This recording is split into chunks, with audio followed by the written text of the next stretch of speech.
জগন্নাথের মাসির বাড়ি ৭ই জুলাই রবিবার দুপুরে চিরাচরিত নিয়ম মেনে বালুরঘাটের রথতলার ঐতিহ্যবাহী ১২৭ বছরের প্রাচীন রথযাত্রার রথ চকভবানী ঘোষপাড়ার ঘোষবাড়িতে এসে পৌঁছালো।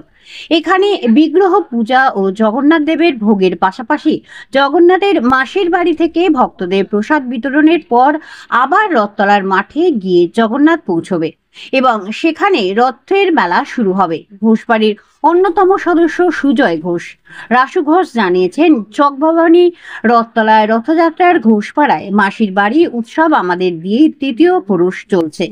আমাদের পূর্বপুরুষ লক্ষ্মীনারায়ণ ঘোষ ও রামহরি ঘোষ এবং সেবায়িত নীলকান্ত মুখার্জির সময় থেকে শুরু হয়েছে।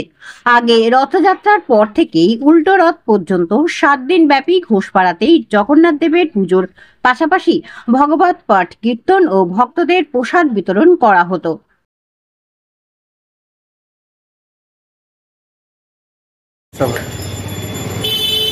কত বছর ধরে আর কি হচ্ছে? ১২৭ বছর ধরে হচ্ছে। চকভবানী রথতলার যে রথটা আপনাদের এখানে আসে জগন্নাথের মাসির বাড়িতে ঘোষপাড়াতে, হ্যাঁ, মাসি ঘোষবাড়িতে আসে, এটা আপনাদের কপুরুষ ধরে চলছে? আমরা চলছে তৃতীয় প্রজন্মের, আমরা এখানে যারা দাঁড়িয়ে আছি তৃতীয় প্রজন্মের আমরা উত্তরাধিকাররা এই অনুষ্ঠান করছি প্রতি বছর।